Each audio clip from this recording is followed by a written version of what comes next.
Isa masih satu-satunya yang suci, tidak tersentuh setan sejak dari lahirnya. Kenapa dia anak yang suci dan kudus? Saya tanya sama kamu. Kenapa dia tidak lahir seperti nabimu dari air manihina? Karena darahnya berkuasa menebus kita. Kan di sini Yusuf berkata, utusan datang kepadanya, maka tak kalah dengannya, bawalah kepadaku raja dan berkata, yang wanita-wanita, halnya apa, bagaimana, maka tanyakan kepada Tuanmu. Tuanmu itu di sini saya tanya. Bukan. Yang bawah itu loh, itu kan di satu ayat yang Rabbi sama. Rabbi dengan bukan, iya. Surat Yusuf ini kan ada dua kata Rab. Akar katanya Rab kan? Iya, akar katanya Rab kan, Tuhan kan? Akar katanya Tuhan kan? Akar katanya Rab. Iya. Artinya my Lord, artinya Tuanku, sang pemilik, sang penguasa. Pemimpin. Saya tanya, iya, kenapa yang satu Tuhan, yang satu Tuhan? Ini Tuhan, soalnya yang ini Tuhan. Shalom Bapak Ibu dan saudara-saudara yang dikasihi Tuhan Yesus Kristus. Penyesatan memang ada, tetapi cilakalah mereka yang membuat penyesatan itu. Iblis hadir menyerupai domba, tetapi oleh hikmat dan kasih karunia Roh Kudus yang menyertai kita, dari buahnya lah kita boleh mengerti dari pengajaran-pengajaran yang diberikan kepada setiap orang.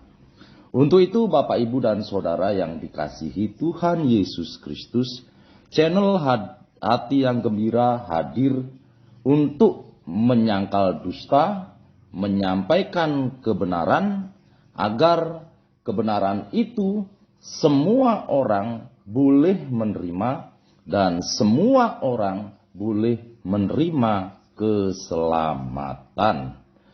Dukung terus channel Hati yang Gembira ini dengan cara like, komen, serta share. Kita simak setiap video yang ada dengan membuka hati, membuka mata, dan membuka telinga, supaya kita beroleh pengajaran dan pembelajaran dari setiap apa yang boleh kita simak. Eksplisit mengatakan atau implisit lah yang mengatakan bahwa ada trinitas di situ. Kan jelas-jelas saya menyanggah. Karena jelas-jelas itu di Quran, di surat Al-Ikhlas kan betul-betul bahwa tidak ada trinitas di situ. Nggak ada trinitas. Ya memang. Nggak ada. Jadi itu sorry Rona, yang disebutkan tadi itu triteisme yang ada. Mau tanggapi apa sekarang? Itu yang ada di Quran itu bukan trinitas, tapi triteisme. Ya, bukan trinitas. Ya, jadi gini, mengenai diskusi yang saya ikuti tadi, yang mengenai polemik. Justru di sini kita bisa melihat bahwa Islam itu terbuka gitu loh. Kita masih menggali, mencari tahu akan kebenaran itu tersendiri, ya. Oke. Jadi kalau di dalam dan teman-teman mengatakan bahwa profesor tersebut goblok, bodoh, nggak tahu apa-apa, ya itu menurut klaim teman-teman yang ada di sini. Justru kita terbuka akan segala sesuatu. Enggak, saya nggak bilang goblok. Saya nggak ada yang bilang goblok loh. Saya cuma bilang profesor karburator bocor. Ya, nggak ada bilang goblok. Maksud saya teman-teman yang lain gitu. Iya, oke, silakan. Lanjut. Makanya kita di sini sama-sama mencari tahu. Disitulah namanya kegunaannya Islam di situ terbuka gitu loh. Kalau toh yang nggak ada yang ditutupi, kita nggak pernah mengklaim bilang kebenaran itu seperti apa. Kebenaran hakiki itu ada Allah Subhanahu Wa Taala. Iya. Benar ya. Oke. Terus silakan. Udah ingin bertanya nih Bang, Pak Lidat. Boleh. Nggak, sebentar sebelum tanya, menurutmu tadi bagaimana perbincangan itu ya? Diskusinya sangat bagus. Mungkin sangat bagus. Oke. Sangat bagus. Itu ilmiah sekali. Oke. Ya, mau nanya apa? Silakan. Ya ini saya mau bertanya sedikit. Di kisah para Rasul 2 pasal 36 di sini disebutkan Jadi seluruh kaum Israel harus tahu dengan pasti bahwa Allah telah membuat Yesus yang kamu salibkan itu menjadi Tuhan dan Kristus.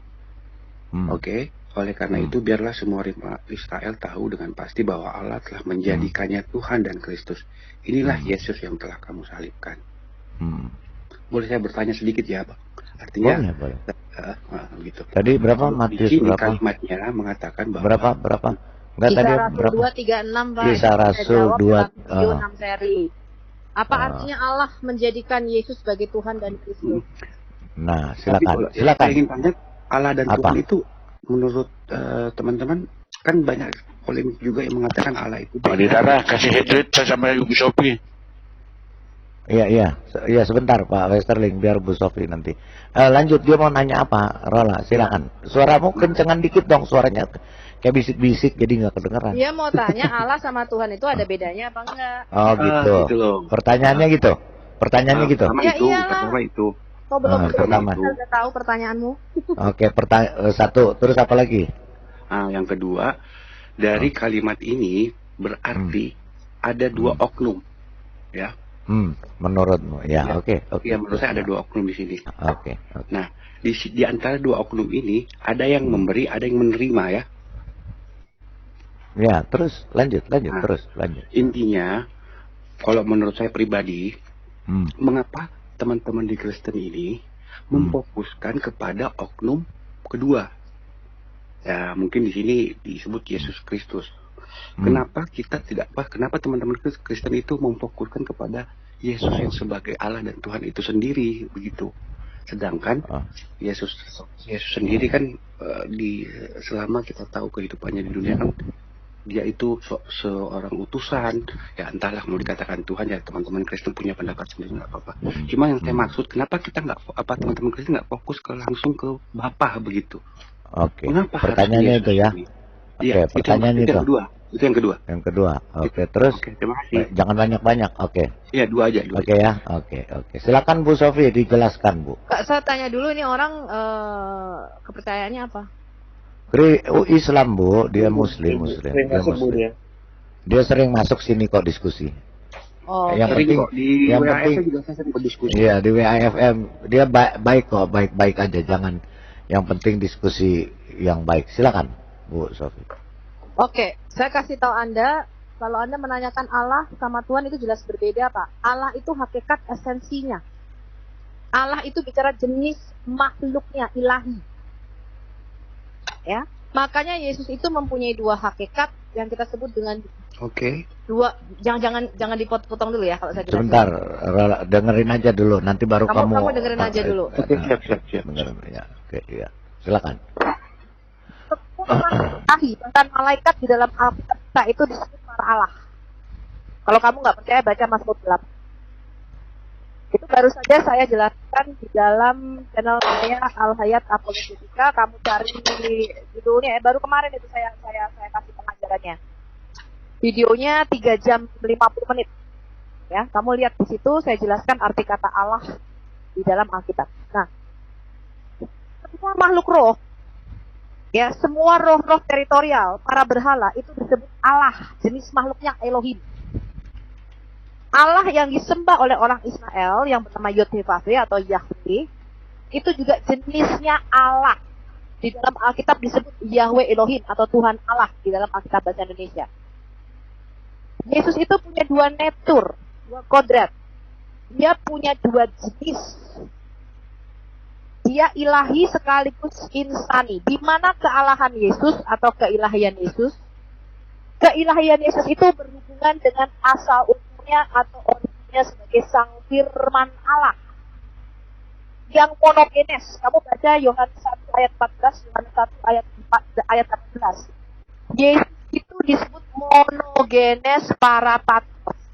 Dia disebut satu jenis dengan Bapa. Ini mic-nya siapa yang buka ya? Suaranya putus-putus, Bu. Iya, putus-putus. Suaranya enggak jadi. Putus-putus. Halo, Bu Sofi. Terus? Iya, soalnya hilang, kayak Kayak lagi dibawa terbang Dibawa ada jin jin. ya. Makanya kalau kayak lagi ini mic-nya dimatiin. Ini jelas? Jin sepertinya. Iya. Ini jelas nggak? Masih ya jelas dikit. Oke, silakan lanjut. Yang lain jangan ini dulu ya, berkomentar supaya bisa kedengaran. Silakan, Bu. Jadi Allah, saya ulangi ya, Allah itu hakikat atau esensi atau jenis. Alkitab menyebutnya jenis makhluknya. Genus itu artinya genom. Genom itu DNA-nya. Keilahian Yesus itu didapat karena asal usul atau originnya sebagai sang firman Allah yang ada di dalam diri Allah. Yohanes 1 ayat 14, Yohanes 1 ayat 18, Yesus disebut monogenes parapatros atau monogenes huios. Monogenes itu, mono itu satu, tunggal, genes itu satu jenis. Jadi Yesus itu disebut satu hakikat, satu jenis, satu DNA, DNA-nya ilahi. Makanya dikatakan pada mulanya adalah firman, firman itu ada di dalam diri Allah, enprostonteon, dan firman itu ilahi. Sampai sini ngerti? Iya. Iya. Pada intinya DNA-nya ya. No. Iya. DNA. Dia punya dua kodrat, dia punya dua hakikat, ilahi dan insani, sebagai sang firman Allah. Kemanusiaannya didapat dari mana? Karena dikatakan dia yang dalam rupa Allah tidak menganggap kesetaraannya dengan Allah sebagai milik yang harus dipertahankan. Dia nuzul menjadi manusia, dia mengambil rupa yang sama, dia mempunyai tubuh yang sama dengan tubuh manusia. Satu yang nggak sama. Asal usulnya, dia tidak dilahirkan dari benih. Dia dikatakan dia tidak dilahirkan dari sperma Adam, tetapi dari sperma Theos. Sperma ilahi atau benih ilahi, 1 Yohanes 3 ayat 9. Ketuhanan Yesus didapat dari mana? Tuhan itu gelar. Di dalam Qur'anmu dikatakan ilah dan Rob. Tahu nggak bedanya ilah dan Rob? Iya. Kalau itu kita tahu ilah itu. Ya. Rab. Rob itu bisa dikenakan kepada yang ilahi, yang jenis makhluknya Elohim, Elahi, dan kepada manusia. Di dalam Qur'anmu ada surat 3 ayat 50 dan surah Yusuf surah 12 banyak sekali. Surah 12 ayat 23, surah 12 ayat 50, terutama ayat 50. Di mana di surah 12 ayat 50 surah Yusuf ada dua kata Rob di situ. Dalam satu ayat yang sama ada dua kata Tuhan. Yang atas diterjemahkan kemenak sebagai Tuan, karena merujuk kepada Farao. Yang bawah diterjemahkan sebagai Tuhan, karena menuju kepada Allahmu. Sampai sini ngerti? Boleh saya tanggapi sedikit? Belum boleh. Belum. Masih ntar tanggapi. Kata Tuhan yang dalam bahasa Indonesia, karena bahasa Indonesia itu membedakan antara Tuan dengan Tuhan. Betul Pak Ridara? Iya. Tetapi bahasa asli kita Kyrios, enggak. Kyrios, Lord, itu bisa dikenakan bahasanya Lord, bahasa asli Alkitab kita Kyrios. Itu bisa untuk yang ilahi, bisa untuk manusia tergantung konteks kalimatnya. Nah, ketuhanan Yesus, karena dia, kamu baca Wahyu 19 ayat 16. Tuan di atas segala tuan, dan raja di atas segala raja. Ketuhanannya ini diberikan ketika dia menjadi Mesias atau Raja manusia. Karena yang berkuasa atas kerajaan Bani Adam di bumi ini, itu harus seorang manusia. Ya. Nah, ketuhanan Yesus itu diperoleh ketika dia bangkit dari antara orang mati. Kamu baca Matius 28 ayat 18. Kepadaku telah diberikan segala kuasa di surga dan di bumi. Saya tanya, yang berkuasa di surga dan di bumi siapa?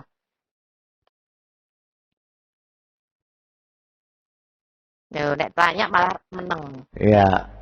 Lanjut, ya. Saya Lanjut tanya sama teman-teman yang berkuasa di surga dan di bumi siapa? Ya, pasti Tuhan Sang Pencipta lah. Tuhan Sang Pencipta. Karena itu dia disebut Tuhan. Yang memberikan kuasa siapa? Bapaknya. Maka Yesus berkata, kepadaku telah diserahkan segala kuasa. Bapa tidak menghakimi siapapun, dia telah menyerahkan kekuasaannya kepada anak. Karena dia seorang anak manusia. Makanya ketuhanan Yesus, justru karena dia seorang Raja Mesias, itu harus seorang anak manusia, karena dijanjikan lahir dari benih Hawa. Kamu baca Kejadian 3 ayat 15. Makanya malaikat Gabriel di dalam Lukas 1 ya dikatakan ketika datang kepada Maryam, kamu akan mengandung dan melahirkan seorang anak laki-laki, dan kamu harus menamai dia Yesua karena dia akan menyelamatkan umatnya dari dosa mereka. Dia akan disebut anak Allah yang maha tinggi, tidak lahir dari benih sperma Adam. Ya, makanya kalau ada orang Kristen ditanya Yesus siapa masih bingung, saya juga jadi bingung. Ada yang mengatakan Yesus Bapa, Yesus bukan Bapa. Yesus sendiri mengatakan dia Mesias, anak Allah yang maha tinggi, betul? Saya tanya, ketika Gabriel datang kepada Maria, kamu akan mengandung dan melahirkan seorang anak laki-laki dan harus menamai dia Yesus, dia akan disebut anak Allah yang maha tinggi. Kira-kira kalian percaya apa enggak? Apakah Gabriel mengatakan dia adalah Bapa itu sendiri? Bukan. Yesus bukan Bapa. Ya, ketika Yesus bertanya kepada Petrus, menurut kamu siapakah aku ini? Lalu Petrus mengatakan, engkau Mesias, anak Allah yang maha tinggi. Aku berkatamu, kepadamu, Simon bin Yunus, Simon bin Yunus ya? Iya, Simon bin Yunus ya. Berbahagialah kamu karena bukan manusia yang memberikan pewahyuan itu kepada kamu, melainkan Bapakku yang di surga yang menyatakan. Ya, bahkan ketika di Matius 17 yang kita sebut dengan the Mount of Transfiguration atau gunung perubahan rupa, ya, Petrus, Yakobus dan Yohanes adalah 3 saksi mata di mana dia melihat Yesus di tengah-tengah Musa dan Elia. Kemudian dari suara dari surga yang mengatakan, inilah anakku yang kukasihi, kepadanya lah aku berkenan. Lah pertanyaannya sekarang, sampai gelasku jatuh ini. Apakah Yesus itu Allah yang sama? Ya, dia Allah yang zohir. Kamu baca Kolose 1 ayat 15 dan 16. Yesus adalah Allah yang zohir dari Allah yang batin. Dia adalah Allah yang kelihatan, gambar wujud Allah yang nyata yang bisa kita lihat, dari Allah yang kamu nggak bisa lihat. Dia adalah Yahweh itu sendiri. Jadi Yahweh itu adalah multi-personal being di dalam multi-dimensional. Yahweh itu multi-personal. Kamu harus mengikuti pengajaran saya kalau kamu mau tahu tentang hal itu. Tapi itu sekilas info aja, ya. Bahwa Allah itu hakikat, Tuhan itu gelar. Jadi Yesus itu punya 2 hakikat, ilahi dan insani. Kepanjangan, jadi saya bingung ini mencernanya gitu loh. Gak apa-apa, kamu bisa ulangi video ini. Video ini direkam di tempat saya dan tempat Walidara. Ini saya Yesus, udah mencatat ini. intinya Yesus punya 2 hakikat.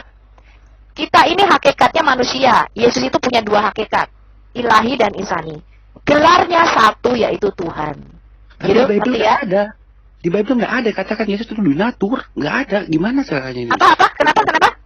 Di Bible nggak ada yang mengatakan ada Duinatur. Nggak ada. Nggak ada. Ada. Siapa yang mengatakan? Ada.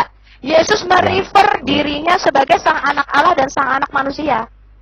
Dia 2. Kalau toh ada yang eksplisit atau implisit lah, perlihatkan kepada Ada. saya. Kamu buka Efesus 2. Kamu buka Efesus 2. Dia yang dalam rupa Allah. Ya.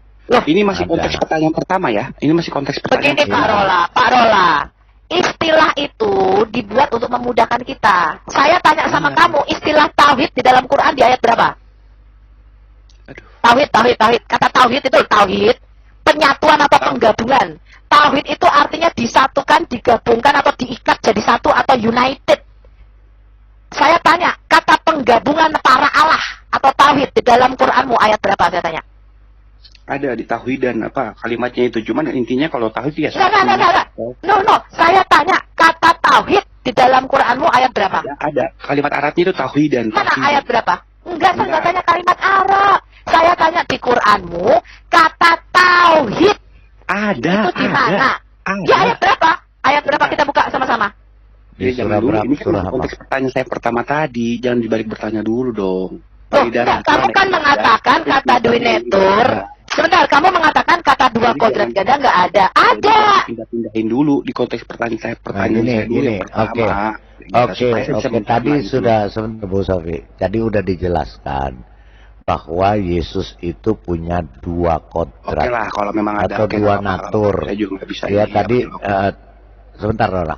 Jadi tadi sudah disebutkan ada 2 natur. Ya kita bisa baca di Efesus. Ya kemudian tadi sudah dijelaskan Bu Sofi.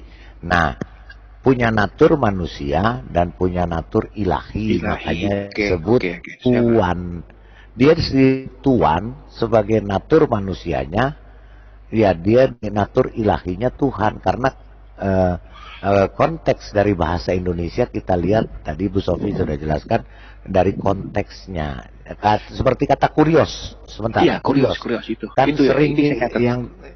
itu yang disebutkan teman-teman dari Islam ini ya, apalagi polemikus juga, bahwa kok nggak ada kata Tuhan di Yohanes 13 ayat 13. Kata Tuhan tuh hanya ada dalam bahasa Indonesia, Pak. Iya, Kalau itu bahasa makanya. Inggris, bahasa nggak ada. Makanya. Nggak ada, Dia iya ngerti, betul. dia ngerti. Dia ngerti. Ngerti itu. Iya. Tuhan dengan Tuhan begini, itu ngerti. begini, Tuhan itu Pak yang Lidara. dalam bahasa Indonesia aja. Sebentar. Cuman yang saya Sebentar. maksud di konteks bahasa Kenapa? Indonesia, Tuhan dan Tuhan itu kan mempunyai berbeda arti gitu. Di Ya, pengertian bahasa oke. Indonesia ya. Iya betul, Oke. betul. Mempunyai beda Betul. arti. Kenapa Makanya. Yesus itu diterjemahkan sebagai Tuhan? Karena dia penguasa surga dan bumi sekaligus penguasa neraka. Gitu loh. Dan dialah yang berkuasa untuk menghakimi manusia. Kamu Diberikan baca oleh, Matius 25. tapi diberikan oleh, Kok masih nanya? diberikan Ini oleh diberikan oleh Allah. Bapaknya. Ya, itulah yang saya maksud Mbak Sofi di konteks pertanyaan saya yang kedua itu.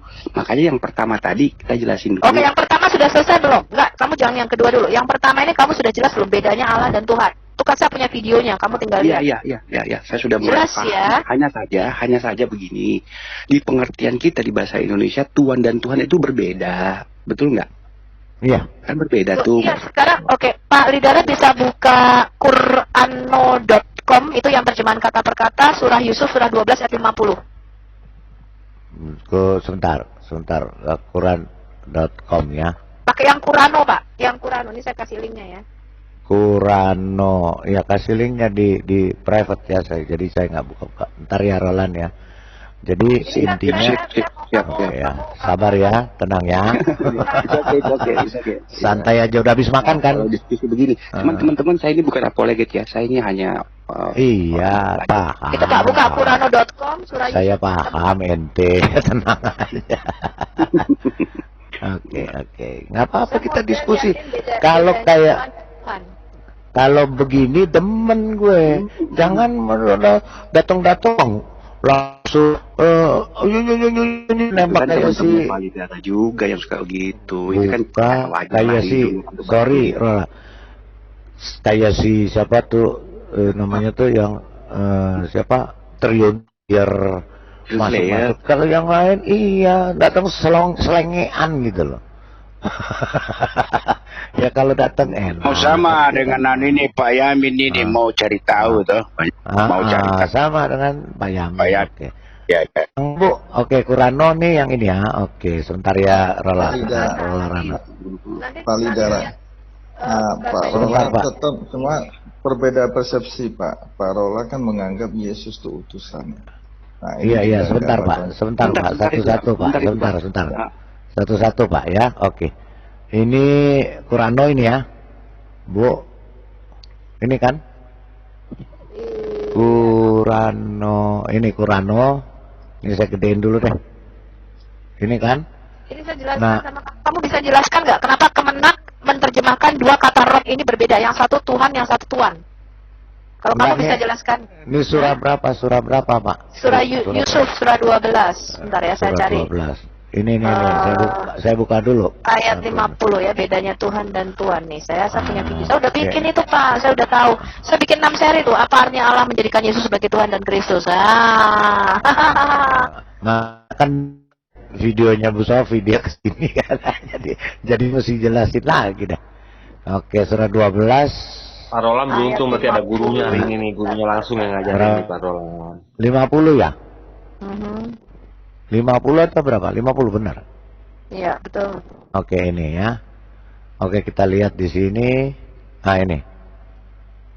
Ini ya. Lagi cari ini nih. Nah. Oh, video saya nih, beda Allah dan Bapa. Ya. Iya, tuanmu. Di sini dikata tuanmu nih. Bentar. Maka tanyakan pada tuanmu, Rebika. Nah, ini kan katanya nih Rana ya. Rebika. Oke. Enggak, saya tanya, di surah Yusuf ayat 50 itu ada dua kata Rabika dan Rabi. Kenapa diterjemahkan sebagai yang satu Tuhan, yang satu Tuhan? Yang ini tuanku, ntar Bu, saya jelasin ya. Yang satu Tuhanku, ya coba. Iya, yang di sini kan katanya alati iniswati baluma fasalhu rabbika. Rabbika. Tuanmu, ya kan? Rolannya benar ya? Kalau kamu bisa Tuhan. jelasin saya, kenapa Tuhan. Kemenak menerjemahkan dua kata Rob yang sama sebagai Tuhan dan Tuhan? Saya Ini jawab, Pak. Tuhanku, ini Tuhanku, Rabbi, ini Rabbika. Konteksnya di sini ya. Konteksnya di sini. konteksnya. Tuhanmu itu kalau saya pengertian saya, Tuhanku itu pemimpin. Tuanmu di sini dikatakan yang wanita, kan di sini Yusuf berkata utusan datang kepadanya, maka tak kalah dengannya bawalah kepadaku raja dan berkata yang wanita halnya apa bagaimana, maka tanyakan kepada Tuanmu. Tuanmu Bentar. itu di sini Saya pengertiannya tanya. bukan Bukan, yang bawah itu loh, itu kan di satu ayat yang Rabbi dan sama. Rabbika. Rabbi dan Bukan, iya, surat Yusuf ini kan ada dua kata Rab, akar katanya Rab kan? Iya, akar katanya. Akar katanya Rob kan, Tuhan kan? Akar katanya Tuhan kan? Akar katanya Rob. Iya. Artinya my Lord, artinya Tuanku, sang pemilik, sang penguasa, pemimpin. penguasa. Saya Betul. tanya, iya, kenapa yang satu Tuhan, yang satu Tuhan? Ini Tuhan, soalnya yang ini Tuhanku, yang ini Tuanmu. Nah, di sini kembali ke Tuhan. konteksnya.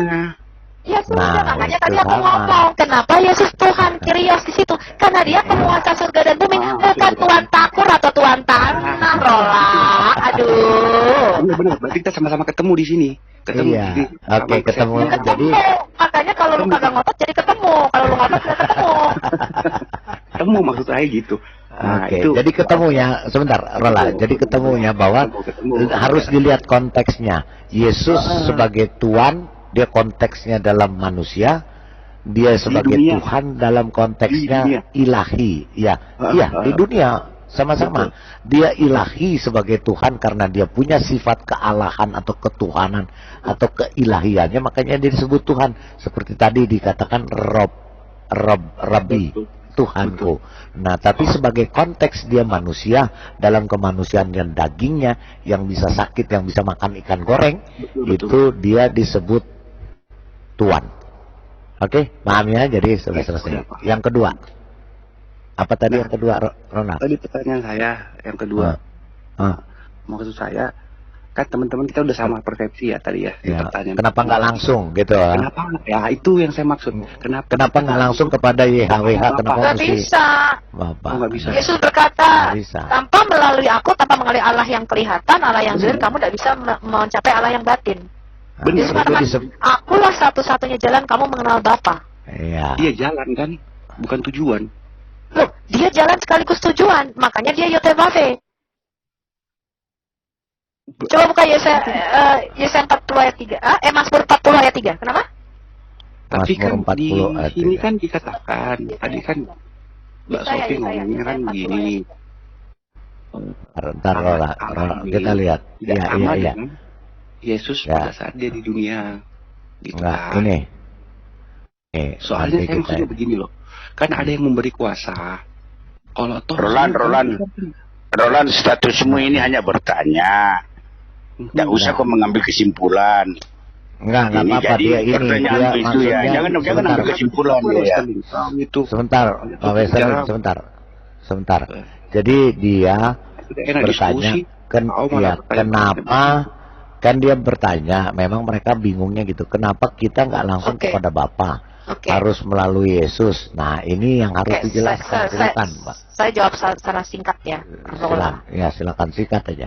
Bahwa Yesus datang itu menjadi Raja Mesias, menjadi manusia, supaya dia bisa mengambil alih, memulihkan kerajaan Bani Adam, kerajaan manusia ini loh, yang sudah berada dalam kerajaan maut. Jadi dia itu datang sebagai Raja Mesias adalah keturunan Yakub. Kalau kamu nggak percaya, buka Lukas 1. Apa kata malaikat Gabriel kepada Maria? Anak yang akan kamu lahirkan akan disebut anak Allah yang maha tinggi. Dia akan duduk di atas tahta Daud dan dia akan memerintah atas seluruh keturunan Yakub dan kerajaannya merupakan kerajaan yang kekal. Itu harus orang manusia. Tapi karena manusia tidak ada satupun seorang keturunan Bani Adam, seorang manusia yang sanggup mengeluarkan kita dari kerajaan maut, menebus kita dari kerajaan maut yang udah dijual sama Adam yang pertama di Kejadian 3 ayat 15. Ya. Kamu baca kisah Kejadian 3, di mana seluruh kerajaan Bani Adam ini sudah diserahkan ke dalam kerajaan maut. Makanya karena dosa satu orang, pemberontakan Adam yang pertama, dosa masuk ke dalam dunia dan kematian menjalar kepada kita semua. Karena kita ini sudah ada di dalam kerajaan maut. Nah, untuk mengeluarkan manusia ini dari satu kerajaan maut, itu harus ada seorang penebus. Itulah yang dijanjikan Tuhan di Kejadian 3 ayat 15. Akan ada seorang benih dari perempuan ini yang akan meremukkan kepala ular, artinya meremukkan kuasa dosa dan kematian. Nanti akan turun seorang manusia. Sayangnya, dari semua manusia-manusia ini gagal semua. Semuanya punya dosa. Karena manusia berdosa dan Tuhan mengatakan upah dosa adalah kematian, dan semua manusia telah jatuh ke dalam dosa, tidak satu pun dari kita yang bisa keluar dari kerajaan maut. Contohnya begini, Rola, saya kasih tahu kamu ya. Saya diutus untuk membebaskan kamu, bayari utang kamu kepada kerajaan maut. Dosa itu adalah utang. Saya sendiri ternyata jatuh dalam hutang, gitu loh. Benar nggak Pak Lidara? Nah, bagaimana mungkin saya bisa membayari utangmu, saya sendiri masih utang? Nah, karena semua orang sudah berdosa, semua orang punya utang, harus ada satu manusia yang nggak punya utang, yang bisa bayari utangnya kita. Karena itu dikatakan Allah mengutus anaknya menjadi manusia yang serupa dengan daging yang sudah dikuasai oleh dosa, untuk mengeluarkan saudara-saudaranya, mengeluarkan kita dari dalam kerajaan maut, dia tebus. Maka Yesus dikatakan dia memberitakan Injil kerajaan Allah. Dia mengatakan kabar baik kerajaan Allah sudah dekat. Dan kamu baca di Kisah Rasul 1 ayat 3. Aduh, nggak apa-apa lah sebelum napasnya putus. Ya, yang penting kamu dengerin. Oke. Jadi, Yesus itu justru datang sebagai manusia. Di dalam kemanusiaan itu dia Raja Mesias. Kamu baca Mazmur 2. Di dalam kemanusiaan Yesus itu Yod-Heh-Vaveh berkata, anakku engkau telah kuperanakkan pada hari ini. Mintalah kepadaku bangsa-bangsa, maka akan kuberikan kepadamu, dan engkau akan memerintah mereka dengan gada besi. Kenapa dia harus diberikan kepada sang anak manusia? Karena yang memerintah kerajaan bumi ini harus orang manusia. Kejadian 1 ayat 26. Aku akan menciptakan manusia yang bernama Adam, dan biarlah dia berkuasa atas seluruh burung-burung di udara, ikan-ikan di laut, dan seluruh binatang melata. Biarlah dia berkuasa atas seluruh bumi. Yang berkuasa atas kerajaan bumi itu harus seorang manusia, Rola. Nah, karena tidak satu pun manusia yang bisa mengeluarkan kita dari kerajaan maut, dia mengutus anaknya. Kamu baca nih loh tadi yang mau saya bukakan, Yesaya 40 ayat 3. Oke. Artinya dia mengutus. Kita punya konsep pemikiran berbeda. Kalau pengertiannya Sofi kan dosa itu adalah utang kan. Bukan saya, Alkitab.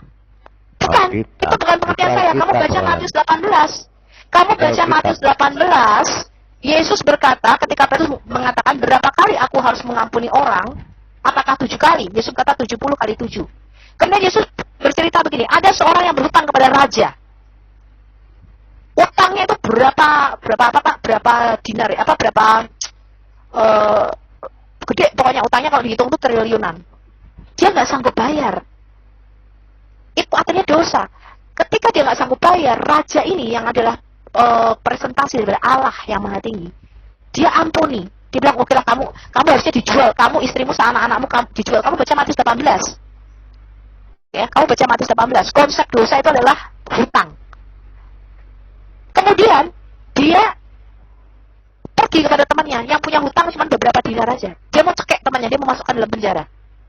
Kemudian Yesus mengatakan apa? Kalau kamu tidak mengampuni dosa orang lain, kesalahan orang lain, maka Bapamu di surga juga tidak akan mengampuni. Di dalam doa Bapa kami, ini kamu harus tahu, Rola, ketika orang Kristen mengatakan ampunilah kesalahan kami seperti kami pun mengampuni yang bersalah kepada kami, itu bahasa aslinya ampunilah hutang kami seperti kami pun mengampuni orang yang berhutang kepada kami. Lalu kamu baca di surat Rasul Paulus, surat berapa ya Pak? Itu yang dikatakan. Ini asumsi atau apa ini? Kok asumsi? Pak, bukakan ayatnya Pak. Berapa? Nah, tadi kan ini semua dari Kamu mengatakan, sebentar Rola. Kamu mengatakan dosa adalah hutang. Itu perkataan Sofia atau bukan? Itu perkataan Alkitab. Bahkan dikatakan Rasul Paulus mengatakan telah dipakukannya surat hutang kita. Betul? Iya. Telah dipakukannya surat hutang kita di atas kayu salib. Dia melunasi kita dengan darahnya yang mahal. Dia membeli dan menebus kita dengan darahnya. Itu bukan konsep saya. Itu oke, gini bu, sini sebentar bu. Ini kayaknya Rola kan agak lambat. Ibu jangan cepet-cepet bu, coba biar yang ngomong gitu gimana? Oke, masa Dia nggak nyambung. Nggak nyambung. Ya begini juga Pak Lidara kan sesudah diceritakan kan bertanya saja, tapi dia akan berkesimpulan. Dia katakan lagi apa? Enggak, dia nggak kesimpulan. Pak Westerling dia nggak kesimpulan.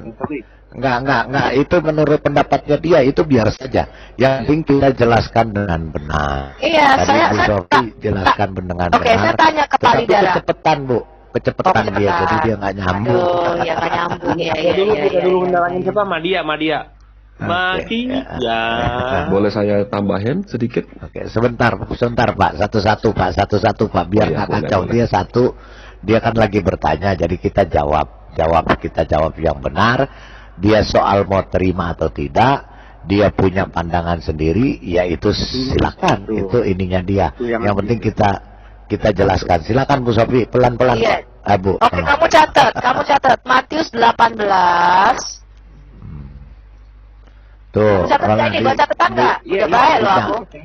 Ditulis, nanti kamu baca sendiri gitu loh. Matius 18, perumpamaan tentang pengampunan. Matius 18 ayat 21 sampai 35.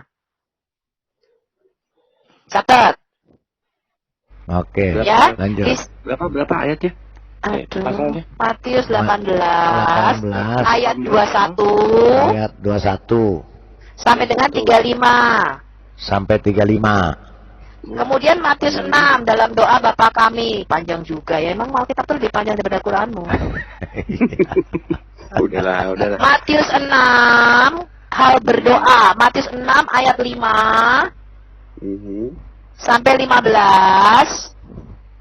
Terus kamu klik, kamu baca Alkitab Sabda ya, yang ayat 12-nya. Matius 6 ayat 12. Dan ampunilah kami akan kesalahan kami, seperti kami juga mengampuni orang yang bersalah kepada kami. Kalau kamu bisa, kamu lihat versi bahasa Inggrisnya. Itu diterjemahkan sebagai, dan ampunilah hutang kami, seperti kami pun mengampuni orang yang berhutang kepada kami. Oke, sudah cukup roller runner ya, udah. Bukan satu lagi. Udah dia. Kolose 2 ayat 14. Oke, Kolose 2 ayat 14 tuh. Yesus Kristus mati di kayu salib menebus kita dengan menghapuskan surat hutang. Kolose 2 pasal Yang oleh ketentu. Kolose 2 ayat 14, paling harus sabar. Oke. Saya cek. Dengan caranya apa? Yesus menghapus surat hutang kita kepada kerajaan maut. Dengan cara ditiadakannya dengan memakukannya pada kayu salib. Dia membeli kita, menebus kita dengan darahnya dari kerajaan maut.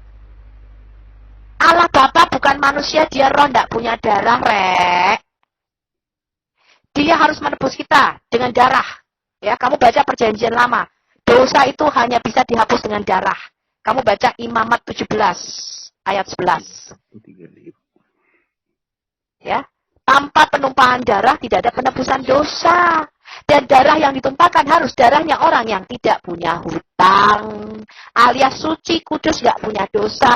Makanya di dalam surat Maryam dalam Quranmu ya dikatakan Maryam itu akan mengandung seorang anak yang suci, betul? Suci, dia tidak lahir dari air mani hina dina. Isa Al-Masih satu-satunya yang suci, tidak tersentuh setan sejak dari lahirnya. Kenapa dia anak yang suci dan kudus? Saya tanya sama kamu. Kenapa dia tidak lahir seperti nabimu dari air mani hina? Karena darahnya berkuasa menebus kita. Ya, jangan sebut. Kalau darahmu dengan darah saya di PMI belum tentu laku. Ya.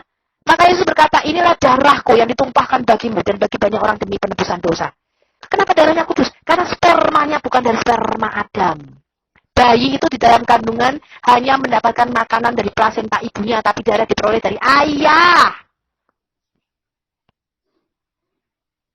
Nah, ini terlalu dalam. Saya rasa terlalu dalam, Pak Lidara. Cukup. Nanti dia pusing minum kelapa anak. Boleh saya tambahin secara yang paling mudah aja ya, begini ya, Bapak Loraner. Soalnya begini Bang. Fokus aja di pertanyaan saya kedua. Kenapa enggak? Iya. Coba saya ini bukan apologet. Saya mengerti. Saya bukan apologet, jadi Enggak saya tahu nggak tadi bilang. pertanyaan saya bang ke Sofi dengan Lidara? Enggak kan? Itu tadi jawabannya Pak. Kenapa harus Iya, melalui iya, Yesus? makanya, Itu jawabannya Pak. Iya, dia tanya kenapa kita nggak menyembah Bapak saja. Saya kasih tahu Ah, satu iya. ya. Karena nggak Bapak bisa. Bapak itu bukan Allahmu. Iya, Sebentar, sekarang kita udah beda sebentar, di sebentar. sini. Satu-satunya Allah yang benar, yang Oh, disebut kita udah beda, Bapak. Bapak. Rola, dengerin, saya dengerin. Satu-satunya Allah yang benar dan disebut Bapak itu bukan Allahmu subhanahu wa ta'ala. Yang adalah Tuhan negeri Mekah. Bukan Allah subhanahu wa ta'ala, Tuhan negeri Mekah, dan pemilik batu hitam Ka'bah. Allah yang benar yang disebut Bapak, yang benar disebut Bapak itu Allahnya Israel, bukan Tuhan negeri Mekah, pemilik batu hitam Ka'bah. Coba lihat ya. Bentar, Iya, Sofi. iya. Sebentar. Itu kenyataan. Tadi udah jelas ya, Rola ya. Jadi udah dijelaskan ya. Ya kalau perspektifnya begitu, Apa lagi? saya nggak bisa komentar. Iya, oke. Jadi Rola, itu ya, Rola, boleh ini lah. jelas Boleh saya implikasi tambahkan, daripada Apa pertanyaanmu itu sangat jelas bahwa kau ingin mencari pembenaran bahwa keinginanmu itu bahwa Allah mau disembah. Sudah dijelaskan kau Allah. Masih juga belum paham. Enggak begitu. Malah Memberikan memberikan komentari, cuma Bapak renungkan. Nanti hasil Sebentar, renungannya sebelum Bapak- tadi Pak siapa, sebentar, Rola. Sebelum tadi Pak siapa akan menambahi pernyataan saya cuma mau menjelaskan satu hal. Bahwa Bapak yang disebutkan bangsa Israel di dalam Alkitab kita, itu bukanlah Tuhan negeri Mekah, pemilik batu hitam Ka'bah. Benar teman-teman? Iya, jelas. Yang tangannya dua-duanya sebelah kanan, dan dia punya Saya- betis yang akan dia perlihatkan pada hari kiamat. Bukan itu Allah kita. Saya tambah. Ya memang iya. Bentar, Allahnya Bu. Israel itu bukan punya betis yang akan dia singkapkan pada hari kiamat. Lebih parah lagi loh. Sebentar. Oke, Bu. Udah. Bukan punya dua tangan cacat, tangannya dua-dua sebelah kanan seperti Allah Subhanahu wa taala. Khusus ke Sofi itu Sebentar. lebih parah lagi loh. Sebentar, Bu. Bu Allahmu Sofi. parah, Allahmu tangannya dua-dua sebelah kanan kok. Sebentar, Bu. Boleh saya Cacat gak normal. Oke. Ya, Bu, Rola Runner, tadi sudah ya dijawab ya. Ya, oke, tadi sudah dijawab ya. Jadi udah dijawab pertanyaanmu. Kamu mau terima atau tidak, itu Ya, persepsimu tapi silakan. Tapi memang jelas berbeda.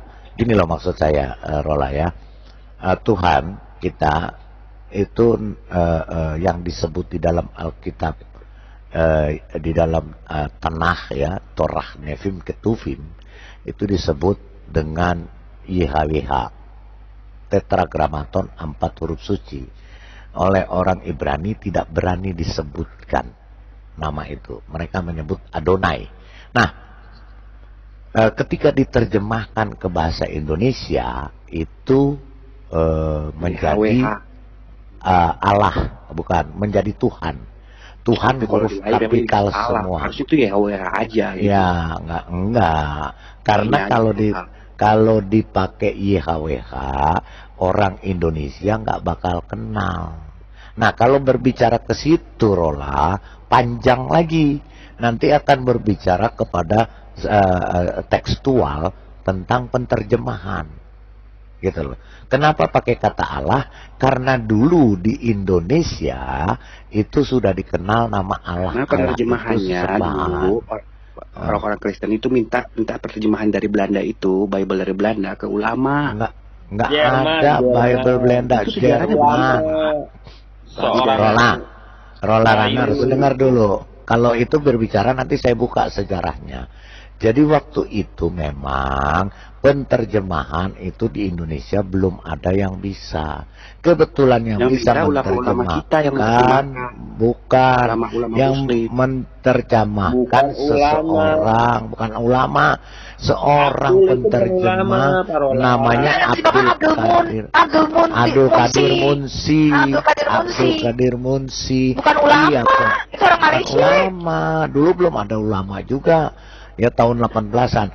Dia karena dia pintar berbahasa Jerman dan kebetulan dia orang Islam dan dia baru pulang dari berhaji.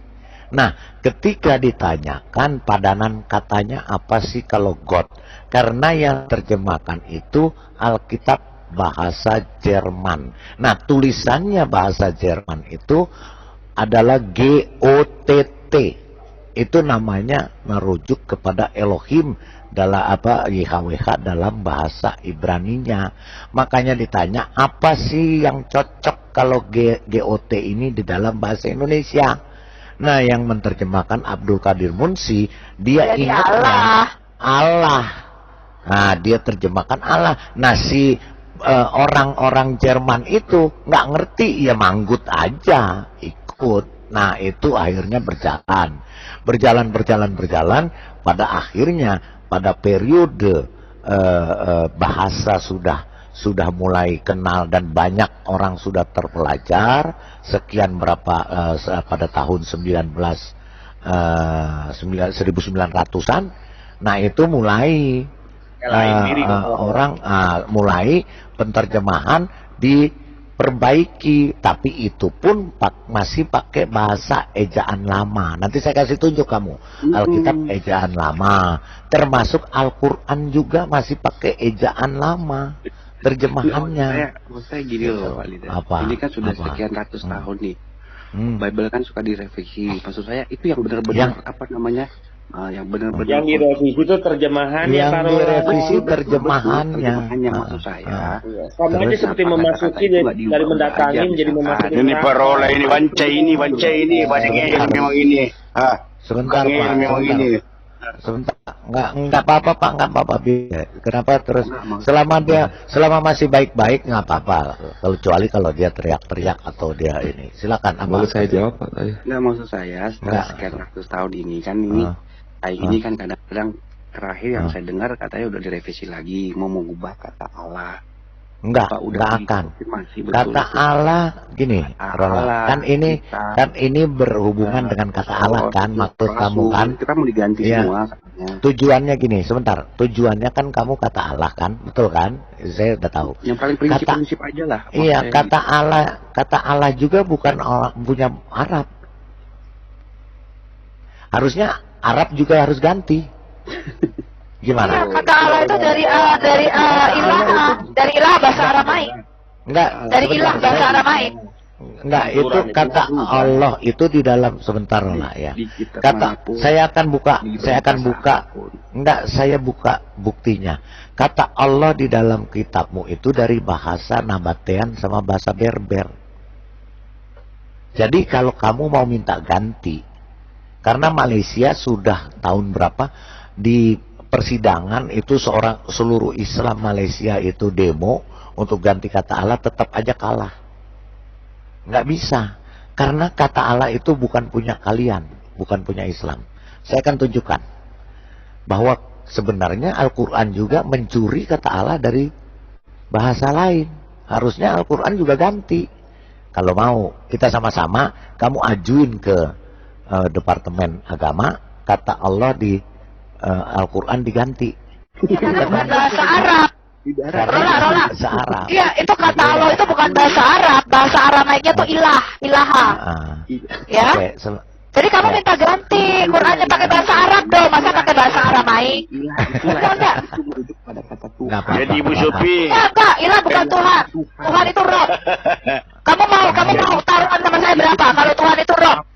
Kamu mau taruhan sama saya berapa? Kalau di dalam Quranmu dari Al-Fatihah sampai Anas kata Tuhan itu Roh, kamu mau taruhan berapa sama saya? Benar, saya pernah baca. Sebentar. Begini, jadi itu Allahmu yang dari Islam itu. Allahmu itu juga dari mengadopsi bahasa lain, jadi diganti menjadi Hajar Aswad. Begitu saja karena kalau kata Allah, teman-teman sebentar. Teman-teman sebentar. Kalau kata Allah di bahasa Arab, kenapa tidak satupun orang Arab yang tahu arti kata Allah? Sedangkan kita tahu arti kata Elohim, arti kata El, dan arti kata Yotebave. Kenapa kamu nggak ditanya arti kata Alef, Lamet, He itu kamu nggak ada yang tahu artinya apa arti kata Allah? Betul? Ya, sebentar Bu. Ini Roller Runner, tolong kamu perhatikan screen. Ya, di sini yang mengatakan bukan saya. Ini ulamamu sendiri yang mengatakan bahasa the Arabic Quran and the foreign word, supaya paham nih, belajar kita ya Roller Runner ya. Jadi biar biar nggak, ya biar kita pinter dikit lah gitu ya. Nah, kita lihat ya di sini. Jadi bukan kata saya nih, saya sih pakai data semua ya. Oke, tuh saya gedein. Ini di sini ya, the Arabic foreign, kata-kata bahasa Arab yang dipinjam dari bahasa asing ya. Ini di sini dari the famous Andalusian Muhammad Ahmad Al-Qurtubi. Ini Ahmad Al-Qurtubi loh yang ngomong ya. Oke, apa saja sih bahasa yang dipakai, yang dipinjam dari bahasa asing? Ini bukunya ya. Nah, ini ada di tulisan di apa footnotes-nya Al-Jami Al-Hakam ya, Al-Sahibi. Semua mereka mengakui bahwa itu bukan semua bahasa Arab. Oke ya. Ini dari bukumu sendiri ya. Kita lihat 316 kata yang dipakai oleh Al-Quran. 1. Ababil, ababil, iblis, ajar, ahbar, Adam, Idris, Araik. Ada nggak kata Allah? Kita cari. Kata Allah ada. Ismail itu bukan bahasa Arab. Al-Araf bukan bahasa Arab. Allah bukan bahasa Arab. Allahumma bukan bahasa Arab. Wah, Allah bukan bahasa Arab, Pak. Berarti Quran, ya? Pak, Allah bukan bahasa Arab, berarti harus diganti dong Quran. Iya harus, makanya saya bilang kalau kalian menuntut, sorry ya, roller runner, kalau protes, mohon maaf, umat Islam di seluruh dunia kalau protes harus ganti Quranmu. Protes kepada Indonesia Pak Alkitab. Ya ini jelas nih ya. Oke, saya baca Injil. Termasuk Injil itu bukan bahasa Arab. Kata Quran itu bukan bahasa Arab, Pak. Quran itu dari kata karawara, bahasa Aramaik, bukan bahasa Arab. Ayub, Bab, Babil, Barakah, Bara'ah, Barsak, Burhan. Kita lihat bahasa apa sih yang dipakai. Ini diterjemahkan Rob. Rob juga bukan bahasa Arab. Arakim. Waduh, parah. Ya. Bukan bahasa Arab. Arakim. Itu akar kata mungkin. Arum. Enggak, Zabur. Enggak, Zabur, Zukruf. Bukan akar kata. Kita lihat di sini ada penjelasan dari bahasa. Enggak, dari bahasa apa? Iya, pengaruh, Pak. Pengaruh dengan bahasa lain. Ini kita lihat sebentar semua. Kita lihat bahasa apa sih yang dipakai? Bahasa-bahasa apa aja ya? 199 kosakata Al-Quran ini yang bikin juga dari orang sini loh, orang Indonesia ya. Oke, kita lihat apa saja sih bahasanya yang dipakai. Nah ya ini ya, kelompok kata yang berasal dari bahasa bukan Arab, yaitu dari kelompok bahasa Semit, bahasa Ethiopia, bahasa Suryani, bahasa Ibrani, bahasa Napti. Kelompok bahasa Indo-Eropa yang dipakai juga Yunani, bahasa Parsi, terus bahasa Turki, dan bahasa bukan Arab. Kata-kata yang dipakai, kata-kata yang diserap dan dipinjam dari bahasa Ethiopia, Suryani, Ibrani, dan Napti, Yunani, Parsi, Barbar, Koptik, Turanik, Turki, dan bahasa-bahasa bukan Arab. Apa saja? Ini bahasa non-Arab dalam Al-Quran menurut As-Suyuti, Ibnu Al-Subki, dan Al-Hafiz bin Hajar ya. Hamzah juga bukan bahasa Arab. Hamzah itu berasal bahasa Persia ya. Terus kata ini ya dari bahasa Habsi ya. Ini bahasa Arabnya nih. Kata ini berasal dari bahasa India ya. Surah Al-Araf ayat 176 itu berasal bahasa Ibrani. Ini ulamamu sendiri loh yang bikin, bukan saya. Al-Kahfi ayat 31 ya, itu berbahasa bahasa Habsi ya. Kemudian Allah Surya ini bahasa Katam, itu bahasa Suryani. Lugat Quran kitab juga bukan bahasa Arab ya. Termasuk Allah bukan bahasa Arab, itu bahasa Berber dan bahasa Nabatean. Ba, alif, ba, ta, ini ya bahasa Habsi. Ini ba, kata ba tuh ayat apa bahasa Arabnya berasal dari bahasa Kipti. termasuk bahasa Ibrani. Tak kan alif, benar nggak? Kata-kata itu kan alif, bata, sa, jin, ha, o, kan itu. Itu juga bukan bahasa Arab. Tak ini dari bahasa Persia. Jim tuh dari bahasa Jim, dari bahasa Habasyah. Ha dalam bahasa surah Al-Baqarah. Ayo kalau kamu muka-mukaan. Darah. Iya. Nah, enggak bukan maksud, sorry Rola. Soalnya kamu sama teman-temanmu selalu berbicara bahasa. Kalian sebenarnya nggak paham, justru Al-Quranmu itu banyak yang mengambil bahasa asing. Justru bahasa Ibrani juga banyak yang diambil ke dalam bahasamu. Jadi jangan protes bahasa Allah. Kita mau tulis di Alkitab bahasa Allah, itu bahasa yang rame-rame kita pakai. Karena bahasa Indonesia kata Allah itu terserap dari bahasa luar, bukan bahasa asli Indonesia.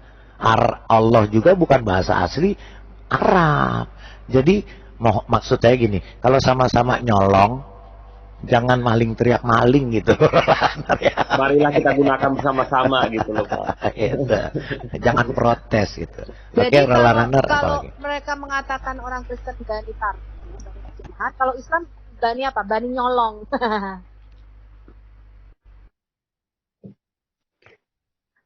Nyolong bahasa lain nih. Ya udah.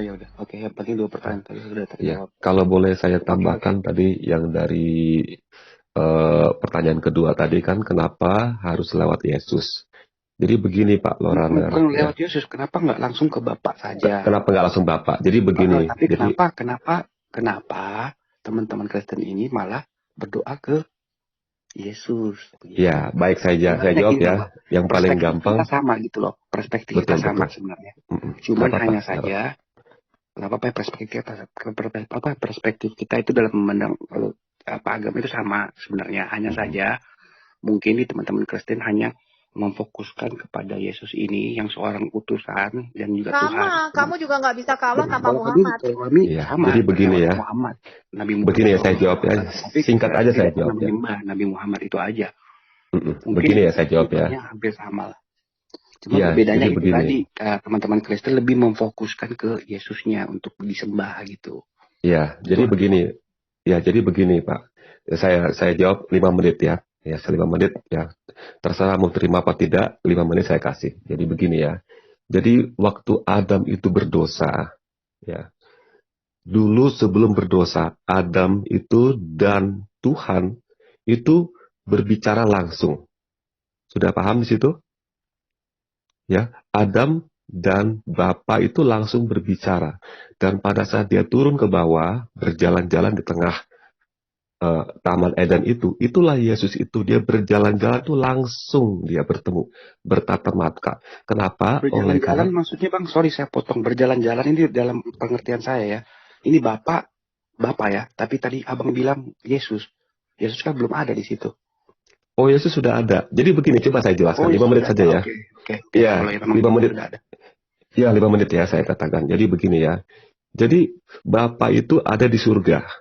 Oke. Jadi pada saat dia ke dunia, ya, itu adalah Yesus. Karena itu yang kelihatan, yang bisa dilihat. Karena Bapa itu bagaimanapun kita tidak akan bisa melihat. Karena Bapa itu adalah roh yang tidak kelihatan. Ya, YHWH tadi yang dibilang Bapak Ledara. Nah, jadi begini. Pada saat manusia itu berdosa, maka kemuliaan kita itu diangkat. Jadi kita itu sudah berdosa. Tidak bisa ketemu. Kalau ketemu, maka pada saat Musa menerima loh batu itu, 10 hukum, terjadilah apa? Hitam itu di sebelah itu. Karena Musa langsung tunduk. Ya Tuhan, saya ingin melihat Engkau. Tapi oleh karena kemuliaan itu, dia tidak bisa mampu melihat itu. Itu suatu bukti bahwa kita tidak bisa langsung bertemu dengan Bapa. Sudah paham di situ? Nah, berikutnya. Begitu manusia ini berapa tahun, ribu tahun kemudian, ya, adalah namanya Mesias yang ditunggu-tunggu. Tidak mungkin Bapa itu turun lagi dalam kemuliaannya yang begitu besar. Oleh karena kalau dia turun, kita itu mati semua. kita itu akan mati karena Bapa itu begitu mulia, begitu kudus. Kita penuh dengan dosa, ya. Jadi harus manusia yang turun menjadi harus manusia, Bapak yang harus turun, manusia. tapi dalam Ya, bentuk firman gitu ya. dalam bentuk Karena firman. jelas memang kalau Amin, Allah amin, amin. sendiri yang turun itu hancur dunia. Hancur. Amin. Oke, kita sudah dapat ya. Oke, baik. Nah, Sudah sekarang dapat begitu. di situ. Istilahnya itu adalah apa dibilang? Mesias. Oke. Jadi Mesias itu adalah artinya diurapi. Betul. Oke. Nah, diurapi. Nah, pengertian diurapi itu apa sih? Ini kan kita pengen tahu ya. Nah, kalau kita buka Matius 26, sebelum Yesus itu dibunuh, Yesus itu diurapi. Ada di situ ada seorang wanita yang datang membawa wangi-wangian begitu harum, diberikan kepada kepala Yesus, diurapi. Nah, urapi ini kenapa? Kenapa diurapi? Saya pernah ketemu dulu dengan seorang penggembala domba. Oke, ini saya waktu itu saya merinding dan nangis gitu ya. Jadi saya tanya, kenapa Bapak kasih urapi di kepala domba ini? Oh, kamu nggak tahu ya? Saya nggak tahu. Saya tanya, oh begini, domba ini suka dilaletin. Ada lalat ke hidungnya, ke segala macam ya. Nah, kalau ini gigitin lalatnya, lalat ini gigitin hidungnya, gigitin matanya, dia nggak bisa garuk. Jadi domba ini bisa mati, dia bisa menabrak sana, nabrak sini, akhirnya mati. Rupanya pengurapan itu luar biasa, arti pengurapan itu. Jadi Mesias ini adalah datang ke dunia ini, menjelma menjadi manusia, melakukan firman Tuhan yang 10 hukum tadi, supaya kita ini tidak mati. Itu luar biasa Bapak Lorana, saya bertemu dengan penggembala itu. Jadi kita manusia ini tidak mampu melakukan hukum-hukum yang 613, lalu kalau yang di Islam itu adalah hukum ribuan hukum di Islam itu, tradisi-tradisi manusia. Nah, itulah manusia, Yesus itulah yang menggantikan itu semua, diurapi supaya kita itu bisa ketemu dengan Tuhan. Jadi harus melalui Yesus. Yesuslah yang digenapi. Firman itulah yang menggenapi firman Dia pada saat Dia menciptakan dunia ini. Itu saja Pak Runner. Itu. Oke, ya. Jadi sudah paham ya, Roller Runner. Jadi udah jelas ya. Jadi begitu. Gini loh maksudnya. Maksud saya gini. Kita berbeda ya berbeda. Tetapi perbedaan itu bukan jadi untuk ribut. Tapi kita mencari. Perbedaan itu supaya kita bisa sama-sama. Oke? Roller Runner ya? Oke. Masih ada yang mau tanya? Enggak, aku ikut aja.